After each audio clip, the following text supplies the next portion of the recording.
Halo semuanya, perkenalkan saya Suci, mahasiswa KKN PPM UGM, Karanganyar, periode 2 tahun 2021. Pada kesempatan ini akan berbagi mengenai bank sampah sebagai solusi alternatif pengelolaan sampah di Kabupaten Karanganyar. Perlu diketahui bahwa dalam hal pengelolaan sampah, Kabupaten Karanganyar memiliki tempat pembuangan akhir atau TPA yang terletak di Desa Sukasari, Kecamatan Jumantono, yang kemudian dikenal sebagai TPA Sukasari. Pemerintah Kabupaten Karanganyar melalui Dinas Lingkungan Hidup memberikan layanan pengangkutan sampah di 8 kecamatan, yakni Kecamatan Karanganyar, Tasikmadu, Karangpandan, Jaten, Kebak Kramat, Colomadu, Gunangrejo, dan Tawangmangu. Sampah-sampah yang berada di TPS kecamatan tersebut akan diangkut menuju TPA Sukosari. Pengelolaan sampah ini bukannya tanpa masalah. Pada tahun 2020, warga sekitar TPA sempat memblokade TPA Sukosari sebagai bentuk protes karena curah hujan yang tinggi menyebabkan air dari sampah yang basah ke pemukiman warga.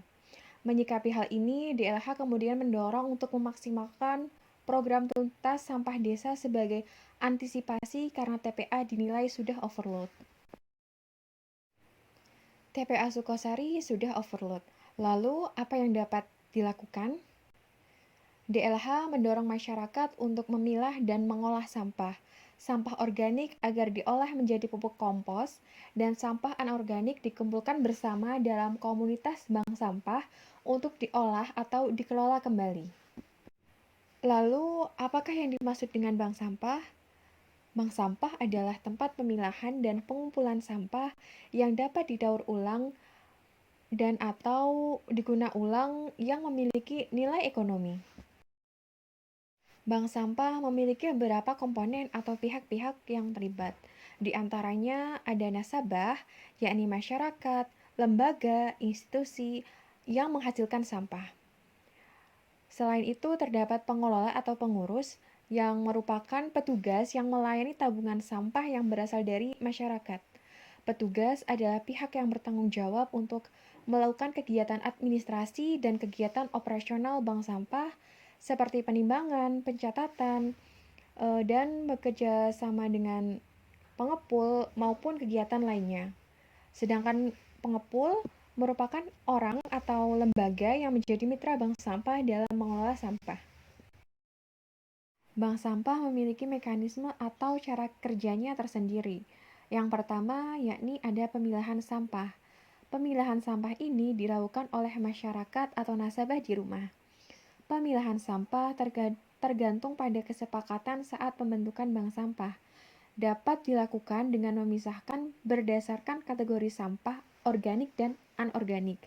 Sampah anorganik ini kemudian dapat dipisahkan lagi berdasarkan jenis bahannya, yakni kertas, kaca, plastik, dan lain sebagainya. Yang kedua, yakni penyerahan sampah ke bank sampah. Penyetoran sampah dilakukan pada waktu yang telah disepakati. Penjadwalan ini dimaksudkan untuk menyamakan waktu nasabah menyetor dan pengangkutan ke pengepul agar sampah nantinya tidak bertumpuk di bank sampah. Yang ketiga, adanya penimbangan sampah. Sampah-sampah yang disetor ke bank sampah ditimbang. Berat sampah yang disetorkan ditentukan berdasarkan kesepakatan sebelumnya. Misalnya minimal harus 1 kg atau kesepakatan lainnya. Yang keempat, adanya pencatatan. Pengurus yang bertugas mencatat jenis dan bobot sampah, kemudian dikonversi ke dalam nilai rupiah yang ditulis di buku tabungan milik nasabah. Yang kelima, adanya pengangkutan. Pengangkutan ini bank sampah bekerja sama dengan pengepul yang sudah ditunjuk atau disepakati. Setelah sampah terkumpul, ditimbang dan dicatat, sampah diangkut ke tempat pengolahan sampah berikutnya.